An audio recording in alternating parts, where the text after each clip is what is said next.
Boa noite a todos, boa noite a todas. Para quem não me conhece, sou Hugo Mizukami e quero expressar minha gratidão para todos vocês que estão assistindo aqui a live ao vivo ou gravado. E nessas lives eu abordo temas ligados à promoção da saúde, bem-estar e espiritualidade. Então, segundo a Carta de Ottawa, a promoção da saúde é um processo de capacitação da comunidade para atuar na melhoria da qualidade de vida e saúde, e também para que você possa participar no controle desse processo. Então, o que significa que você pode participar desse processo de melhoria da sua qualidade de vida e saúde, através de um processo de capacitação, onde eu espero que eu seja uma das pessoas que participe do seu processo de capacitação também. E também, segundo a OMS, a promoção da saúde, ela não é responsabilidade apenas do setor saúde. Ele vai além, ele vai na direção de um bem-estar global. Então, o tema de hoje é como lidar com a preocupação sobre a perspectiva da promoção da saúde, bem-estar e espiritualidade. Então, dando continuidade aqui, os 3 pilares que eu uso como alicerce para os meus vídeos são ciência, filosofia e espiritualidade. E falando sobre o tema de hoje, acredito que todos nós temos um grau de preocupação, que é bastante normal. Então, o que eu vou abordar na live de hoje é como lidar com a preocupação. E a minha sugestão é que você assista essa live até o final, porque das várias informações pode ser que algo faça sentido para você. E nessa live eu não vou conseguir também esgotar todo o assunto, que é bem vasto, mas vou dar algumas dicas nesse espaço de tempo que nós temos aqui e talvez possam te ajudar a lidar com a preocupação. E também há campos para fazer comentários, tanto no Instagram, no Face e também aqui no YouTube. Fiquem à vontade para comentar. Caso vocês tenham alguma sugestão de tema também, relacionado a dores psíquicas, a saúde mental e também a saúde emocional, fiquem à vontade para postar. E eu vou estudar também a possibilidade, se eu tiver o conhecimento na área, eu vou estudar essa possibilidade de incluir também como um item da live. E eu criei um canal no Telegram para postar conteúdos rápidos, de sacadas que foram comentadas nas lives e que também outros conteúdos que podem complementar os conteúdos dessas lives. Postei aqui o link do canal no Telegram para que vocês também possam acessar e acompanhar os conteúdos adicionais que eu coloco. Então, falando de ansiedade, por exemplo, eu tenho a preocupação que tudo esteja preparado para que essas lives aconteçam da forma que eu planejei. Então, para isso, eu preparo o conteúdo, eu procuro conferir se está tudo certo, mas dentro das minhas capacidades de planejamento. Nem sempre dá tudo certo. Por exemplo, na segunda e na terça-feira, no dia 13 e 14, as minhas lives não funcionaram, nem no YouTube, nem no Facebook. Só funcionou no Instagram. E da mesma forma também, provavelmente, você também deve ter compromissos que devem ser atendidos. E alguns desses compromissos talvez te gerem preocupação. E nessa live de hoje, eu vou compartilhar com vocês o que eu tenho feito nesses casos onde eu fico com alguma preocupação. E de repente você pode ter alguma sacada em uma dessas dicas que eu vou dar. Uma preocupação que poderia surgir, e creio que ela está presente na vida de algumas pessoas, é aquela dúvida ou aquela preocupação. Quanto tempo vai durar esse distanciamento social? Quanto tempo a gente tem que tomar esses cuidados? Então eu coloquei, para a live de hoje, eu coloquei apenas esses 2 exemplos, que vai ocupar toda a live de hoje. Então o tema de hoje é preocupação. Então, de onde vem o termo preocupação? Qual a etimologia da palavra preocupação? Ela vem do latim, significa ocupação prévia, e ela está relacionada com uma atenção dirigida exclusivamente para alguma coisa. Ou também pode ser atenção dirigida para uma coisa ou uma pessoa. Pode ser por interesse ou um sentimento de responsabilidade. Só que quando nós ficamos preocupados, nós sentimos alguns sintomas. Então, quais sintomas são esses? é um pensamento dominante que sobrepõe qualquer outro sintoma ou qualquer outro pensamento. A gente fica com o pensamento focado em alguma coisa. E a gente começa também a ter um outro sintoma que é dificuldade de concentração no momento presente. Um outro sentimento que a gente pode ter é uma ideia fixa, uma monoideia. E também essa ideia é uma ideia antecipada de alguma coisa, por queremos controlar através dos nossos pensamentos e também através da nossa imaginação o que ainda poderá acontecer ou não. E também, às vezes, queremos controlar coisas que não temos qualquer tipo de comando sobre ele. Então tem alguns desequilíbrios quando nós temos uma ansiedade exagerada, ele pode causar alguns desequilíbrios pelo desgaste emocional relacionado à ansiedade, de nós nos ocuparmos antes do tempo certo com as coisas e também com as pessoas. E isso nos perturba e produz em nós um sofrimento moral. E com isso pode provocar insônias. Se a gente tem muita ansiedade, a gente pode ter insônia, pode ter decepções, pode ter angústias. E às vezes quando nós ficamos preocupados, ficamos repetindo mentalmente 10 vezes, 15 vezes, 20 vezes um trabalho que nem mesmo foi iniciado. E às vezes ficamos até cansados de tanto ficar pensando naquela mesma coisa. Então é importante a gente não confundir preocupação com prudência e cautela, que são coisas diferentes. Então a preocupação negativa, ela está relacionada com o nosso lado irracional. Nós estamos imobilizando o nosso presente. Significa que nós ficamos preocupados com alguma coisa de forma negativa e não acionamos o nosso lado racional para refletir sobre o assunto. Então isso é prejudicial para todos nós. E também existe um outro caso que é a prudência. A preocupação ligada à prudência, ela é natural, é benéfica, saudável, faz parte também do bom senso, da lógica e também é algo moderado. Então a prudência e o planejamento são importantes para que nós possamos atingir os nossos objetivos. A gente deve tomar um cuidado para não confundir nesses objetivos a relação entre ambição e ganância.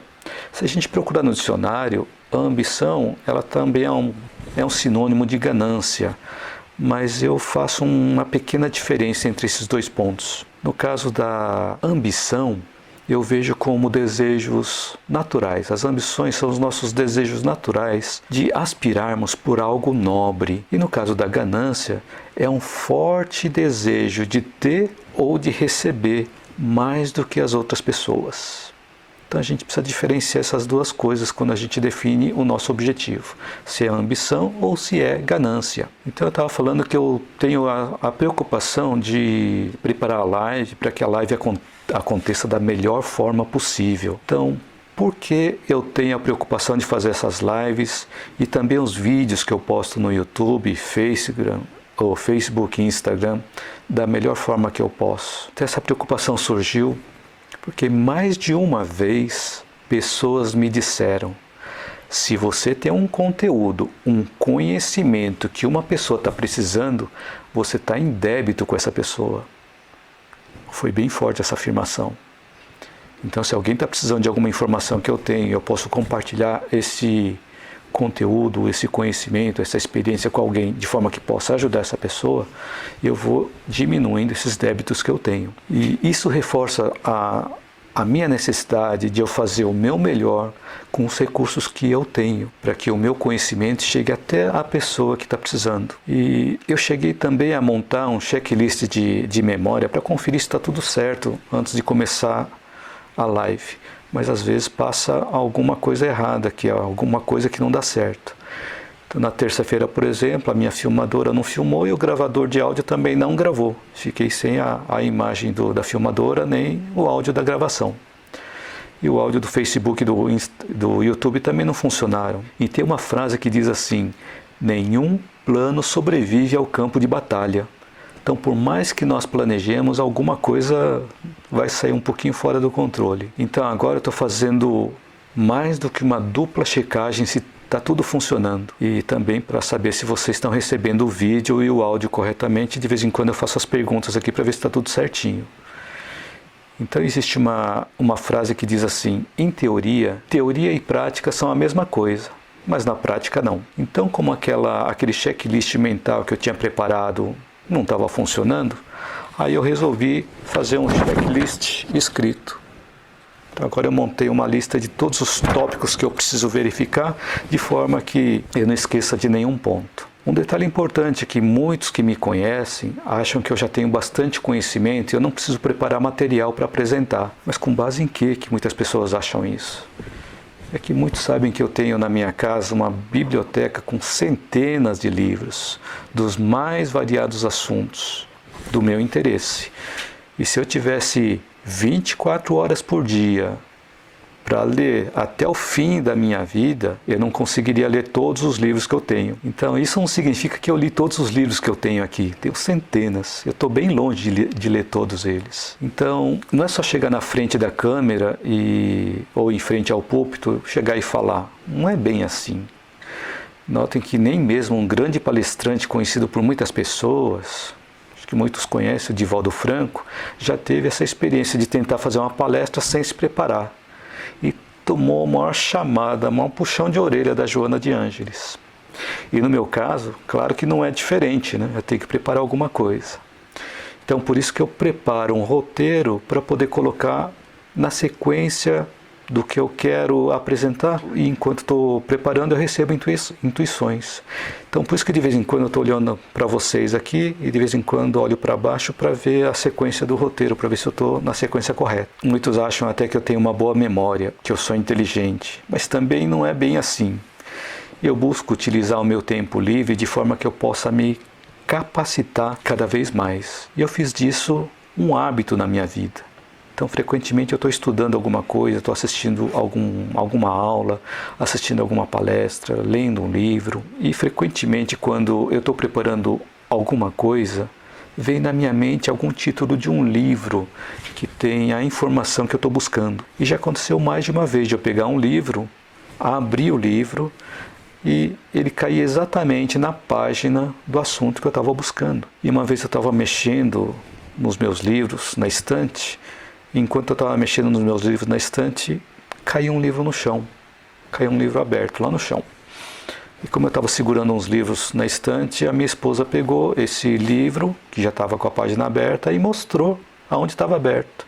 E estava exatamente aberto no assunto que eu estava buscando. E isso tem nome. Como que é o nome de tudo isso? Ele é chamado de sincronicidade pelo psiquiatra suíço Carl Gustav Jung.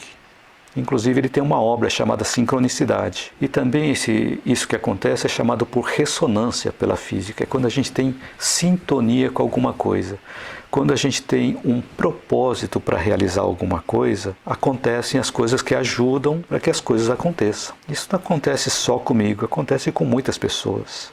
Então, a partir do momento que temos um determinado propósito, as coisas começam a acontecer. Então, antes que alguém que está assistindo aqui ache que eu tenho um talento acima do normal, que na realidade eu não tenho, eu sou como vocês que estão assistindo aqui a este vídeo, a essa live, vale a pena lembrar de uma frase de Thomas Edison, que ele foi inventor da lâmpada elétrica, aquela incandescente, também foi inventor do fonógrafo, foi inventor do cinescópio, ditafone, microfone, uma série de coisas. Então o que Thomas Edison disse e que ficou gravado em muitos lugares? Ele disse assim: talento é 1% inspiração e 99% transpiração.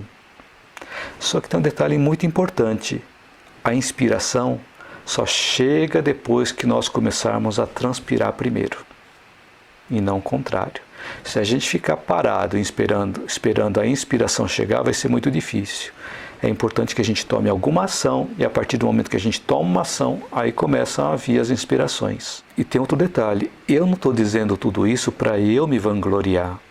E pelo contrário, talvez eu conheça alguma coisa sobre esse assunto um pouco mais que você, por eu ter lido um livro a mais, ou por eu ter assistido uma aula a mais, ou uma palestra a mais, ou um vídeo a mais que você. Mas certamente tem algum assunto que o seu conhecimento é bem maior que o meu. Então, com isso, nós compartilhamos conhecimentos e também experiências. E a vida e a natureza funcionam dessa forma. Compartilhamos conhecimentos e fortalecemos uns aos outros, assim como acontece no enxerto entre plantas. Quando acontece o enxerto, aquela planta que cresce como resultado desse enxerto, ele cresce mais fortalecido, mais resistente às intempéries. Então, quando nós compartilhamos os nossos conhecimentos e as nossas experiências, nós fortalecemos uns aos outros perante as intempéries que aparecem. Então, hoje mesmo eu estava tomando um café da manhã virtual com os amigos, com mais 2 amigos meus, e nessa conversa foi levantada a questão que os bancos se uniram para ajudarem-se entre si, porque se um banco quebra, todos os outros bancos também vão quebrar. Eu não fico assistindo as notícias ruins, eu fico buscando as informações úteis, as informações boas que tem nas várias mídias. E nós vemos que nesse período, muitas pessoas estão se ajudando umas às outras. E há vários exemplos disso no Brasil e também fora do Brasil. Então isso nos faz lembrar de Darwin e Lamarck. Então acho que todos conhecem Darwin, ou já ouviram falar dele, que ele foi um cientista natural, foi biólogo e também foi geólogo britânico. Onde em uma das pesquisas dele, que nós conhecemos como teoria da evolução, através da seleção natural, ele fala da sobrevivência do mais forte. Então, os mais fortes sobrevivem através da competição. Então, aqui tem uma coisa muito interessante, que Lamarck também fazia esse estudo da evolução. Lamarck foi naturalista francês, que também estudou a seleção natural, mas não através da sobrevivência do mais forte, e sim a sobrevivência pela cooperação. Então aqueles animais, aqueles seres que sobreviveram, foram aqueles seres que cooperaram entre si e nessa união conseguiram se fortalecer entre si e com isso sobreviverem às várias dificuldades. E cooperação é importantíssimo nos dias de hoje. Então, para que eu consiga fazer, voltando ao assunto das minhas lives, para que eu consiga fazer as minhas lives, eu preciso também preparar o material. E durante a preparação desse material, é importante que eu tenha foco. E o problema é que, enquanto eu estou preparando o material, ou estou preparando para fazer alguma coisa, ou seja, live ou alguma outra coisa, outras variáveis aparecem durante esse processo e nos tentam tirar do foco. Então, o que é tirar do foco? Como é que as outras coisas aparecem? Sabe aquela arrumação que faz anos que a gente não faz, que precisava fazer, que de repente eu fiquei com vontade de fazer naquele momento? Arrumar a gaveta, organizar os aparelhos, organizar os livros, organizar as outras coisas. Sempre aparece alguma coisa para nos interromper naquele nosso objetivo. Então sempre aparece um compromisso que nós devemos, entre aspas, fazer. E aí está o problema. Como resolver essas situações em que outras situações, outros compromissos aparecem, quando a gente tem um objetivo de realizar uma outra tarefa? Então aí eu apresento um livro que até já comentei algumas vezes. É uma pena que no Instagram ele aparece invertido. Eu tentei ver a configuração para ver se aparece direitinho aí, mas aparece invertido. O título do livro, esse livro que eu tenho aqui está em inglês, mas o título em português é O Paradoxo da Escolha, publicado por Barry Schwartz, Dr. Barry Schwartz. Então, no Paradoxo da Escolha, nesse livro, ele diz que quanto mais variáveis nós temos, por mais incrível que pareça, mais difícil fica escolher. Vocês já pensaram nisso?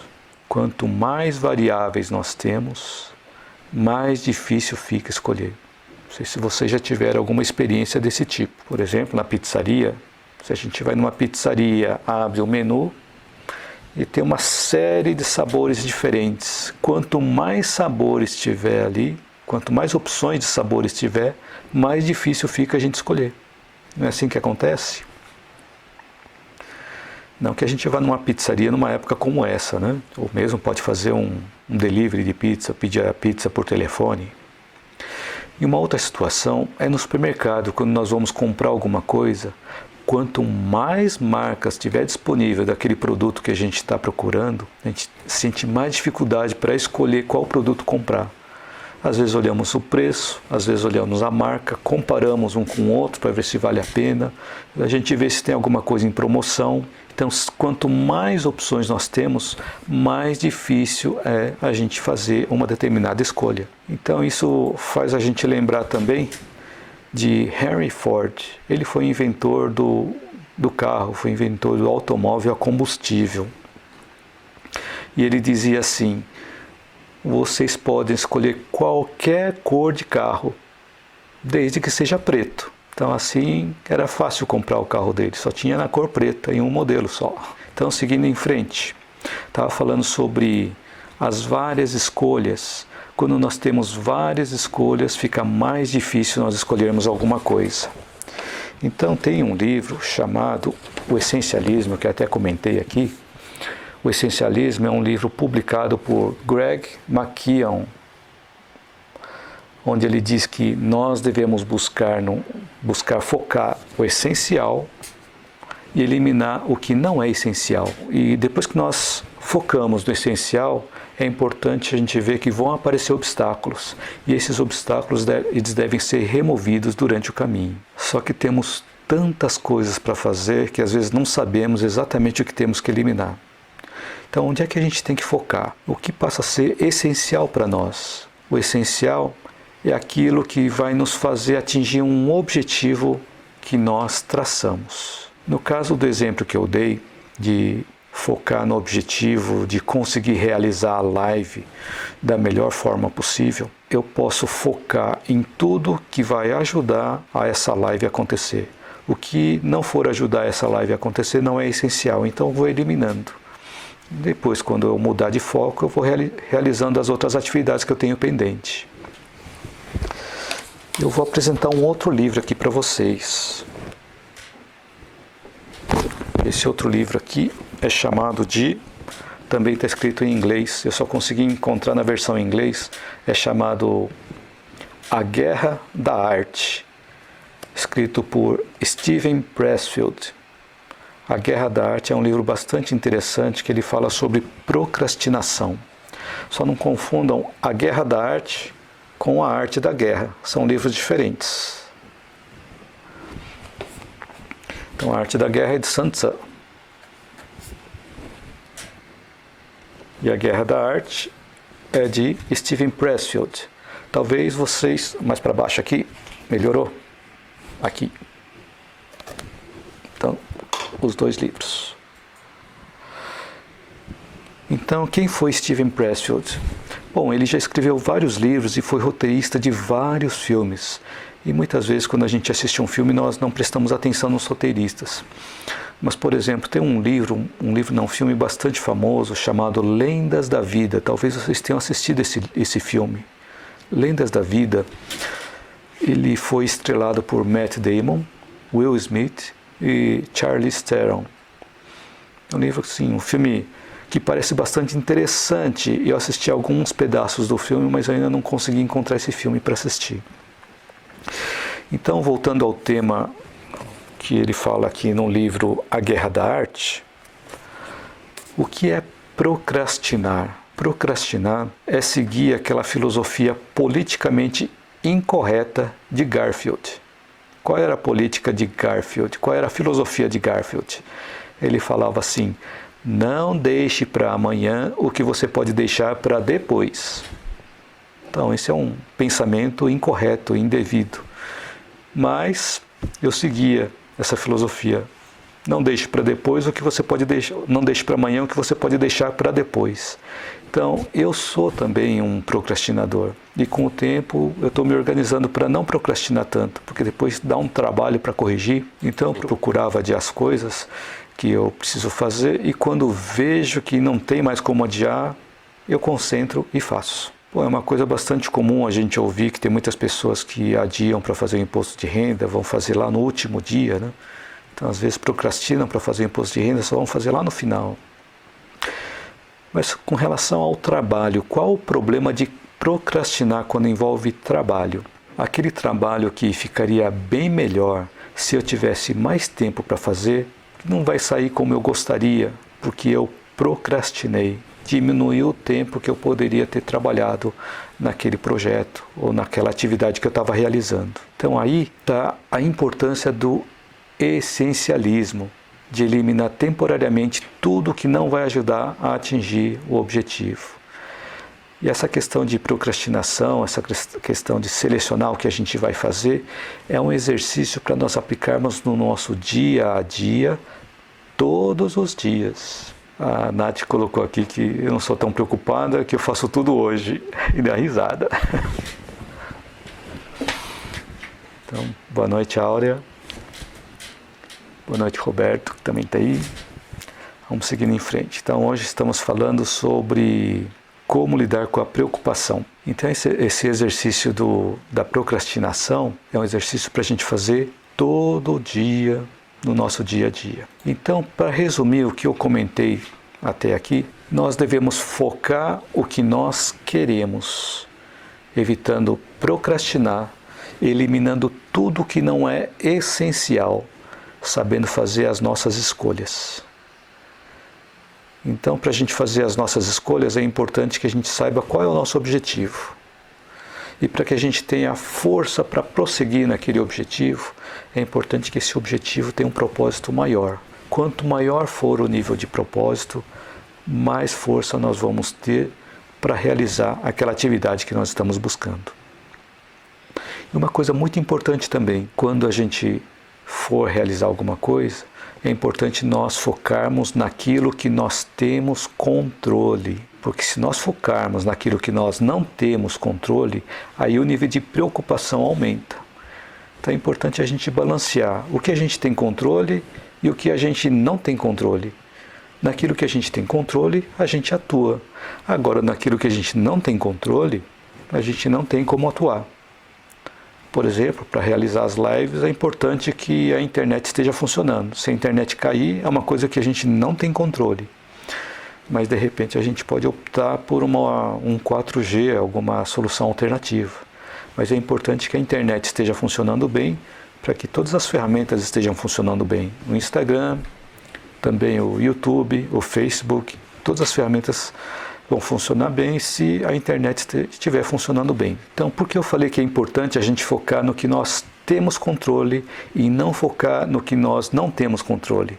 Porque se nós focarmos no que nós não temos controle, aí sim a preocupação vai aumentar cada vez mais. Esse é o gancho para a gente entrar no assunto do quanto tempo vai durar esse período de afastamento social, de isolamento, de quarentena, ou seja, o nome que o pessoal está dando, né? Então, quanto tempo vai durar? Então, a resposta para essa pergunta, quanto tempo vai durar esse período? A resposta é, não sabemos. Quando tentamos fazer tudo, isso sim é um modo de preocupação. É verdade. Quando nós queremos fazer várias coisas ao mesmo tempo, nós não conseguimos focar em uma coisa ou duas coisas, e aí a preocupação aumenta. Por isso que é importante a gente escolher o que a gente vai fazer, ver a prioridade que a gente tem, ver as prioridades que a gente tem e focar no que é mais importante primeiro. É a mesma coisa de nós tentarmos... Eu não sei se vocês sabem girar prato, eu não sei, mas aqueles malabaristas que giram um prato eles conseguem girar com facilidade, 2 pratos com um pouco mais de dificuldade, 3 pratos, a quantidade de dificuldade vai aumentando, 4 pratos, vai piorando cada vez mais. Então, quanto mais pratos tem para girar, fica mais difícil lidar com todos eles ao mesmo tempo. Então, por isso que é importante a gente focar no que é importante para nós no nosso dia a dia.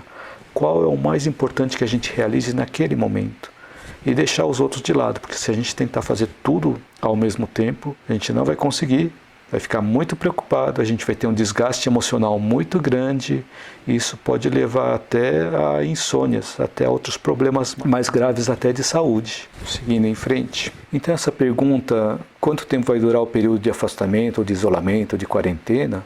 A resposta é, não sabemos.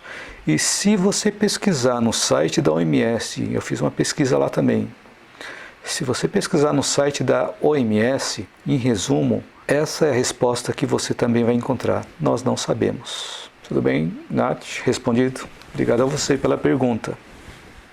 Então, tem um importante ponto, que é a conscientização.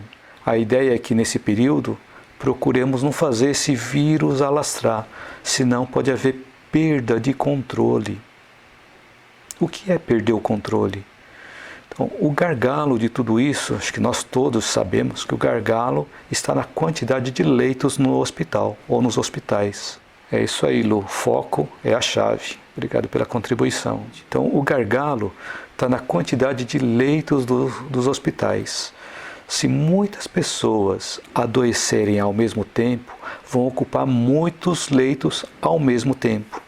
E às vezes até faltem leitos nesse período. E além disso, é importante que a gente saiba que mesmo que alguém tenha que fazer alguma cirurgia de emergência, ele pode ter dificuldade de fazer essa cirurgia de emergência porque não vai ter leito nos hospitais. Por isso que é importante a gente seguir as orientações de fontes seguras. O que é que nós temos controle? Nós temos controle sobre os cuidados que cada um de nós deve seguir.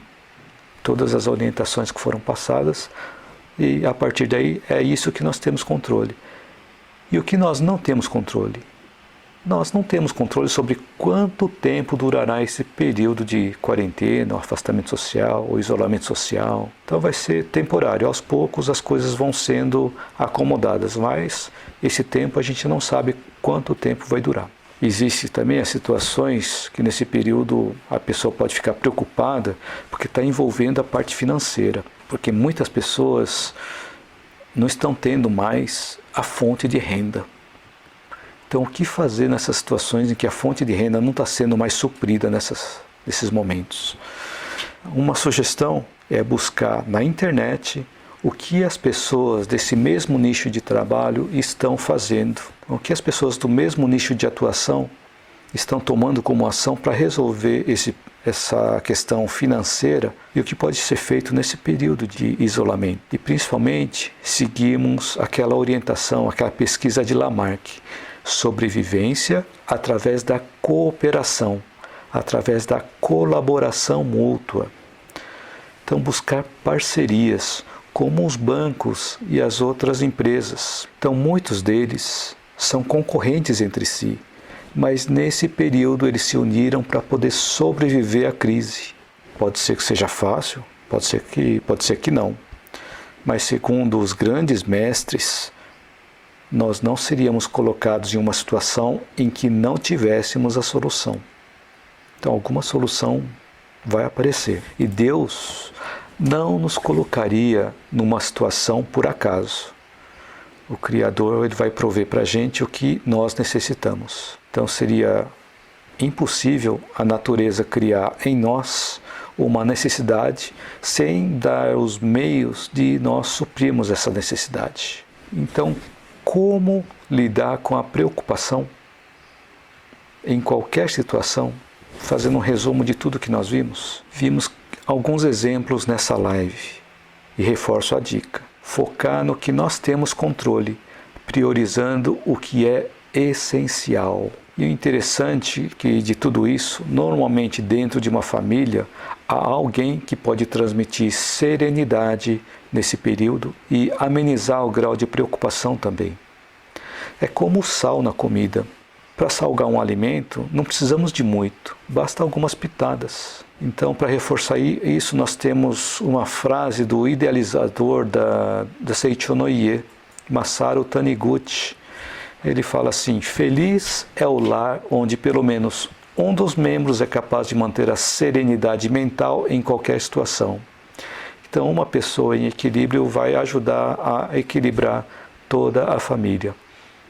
Similar aquela pitada de sal. Não precisa de muito, basta uma pitada. E lembremos também que crise do ideograma chinês significa perigo, mas também significa oportunidade. Que possamos aproveitar essa oportunidade de aprender muito com essa situação.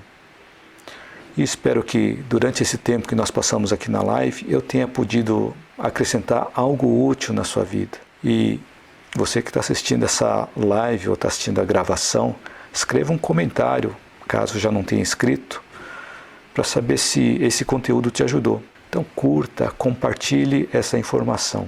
Gostaria de saber se alguém tem um comentário adicional, antes de encerrarmos aqui, alguma dúvida, alguma pergunta.